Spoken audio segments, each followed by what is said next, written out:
వందనాలండి. ఈరోజు సెప్టెంబర్ 1 కొత్త నెలలోకి వచ్చేసాం కదా. హగ్గై గురించి చూద్దాం. హగ్గై 1:1 రాజైన దర్యావేషు ఏలుబడి యందు 2వ సంవత్సరం 6వ నెల మొదటి దినమున ప్రవక్త హగ్గై ద్వారా యూదా దేశం మీద అధికారియు షయల్తీయేలు కుమారుడునైన జెరుబ్బాబెలుకును ప్రధాన యాజకుడును యెహోజాదాకు కుమారుడునైన యెహోషువకును యెహోవా వాక్కు ప్రత్యక్షమై ఇలాగ సెలవిచ్చెను. యూదా గవర్నర్గా ఉన్న జెరుబ్బాబెలు మరియు ప్రధాన యాజకుడైన యెహోషువ ఆలయ పునర్నిర్మాణంలో కీలక నాయకులుగా ఉన్నారు. వారు ఇప్పటికే బలిపీఠాన్ని నిర్మించారు, కానీ మందిర పని మందగించింది. హగ్గై ఈ ప్రముఖ నాయకులకు మరియు బబులోన్ చెరలో నుండి వచ్చిన ప్రజలకు సందేశం ఇచ్చి యెరూషలేంలో మందిర పునర్నిర్మాణాన్ని పూర్తి చేయమని ప్రోత్సహించాడు. క్రీస్తుపూర్వం 538లో యెరూషలేంలో ఆలయాన్ని పునర్నిర్మించుటకు బబులోన్ నుండి తిరిగి వచ్చిన యూదులు తమ పనిని పూర్తిగా చేయలేకపోయారు, ఎందుకంటే వారి శత్రువులు వారిని ఆటంకపరిచారు. పురోగతిని వ్యతిరేకించడం వల్ల ఆపివేసిన తర్వాత 15 సంవత్సరాల పైగా ఆలయాల్లో ఏ పని జరగలేదు. క్రీస్తుపూర్వం 520 ఆగస్టులో హగ్గై ప్రజలను తిరిగి మందిర నిర్మాణాన్ని మొదలుపెట్టమని ప్రోత్సహించాడు. హగ్గై బహుశా బబులోను చెరలో జన్మించి ఉండొచ్చు. క్రీస్తుపూర్వం 538లో జెరుబ్బాబెలుతో కలిసి యెరూషలేంకి తిరిగి వచ్చి ఉండొచ్చు అని ఎజ్రా గ్రంథము 1-2 అధ్యాయాల్లో కనపడుతుంది. చెర నుండి తిరిగి వచ్చాక మంచి రోజులు వస్తాయని ప్రజల్లో గొప్ప ఆశ ఉండేది.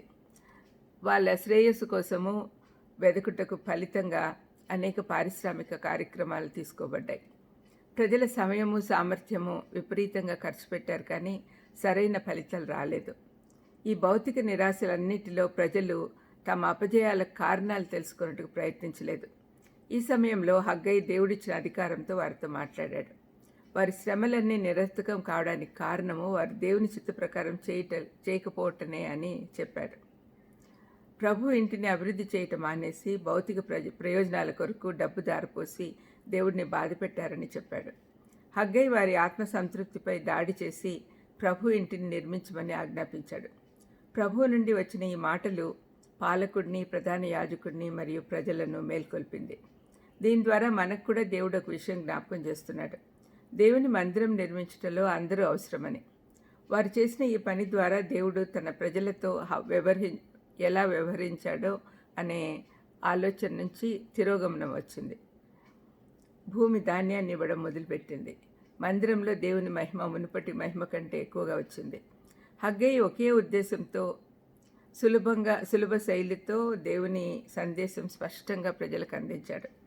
ఆయన పరిచర్య ద్వారా మనం ప్రోత్సహించబడుతూ మన తరం వారిలో కూడా ఇలాంటి మార్పు చూద్దాం.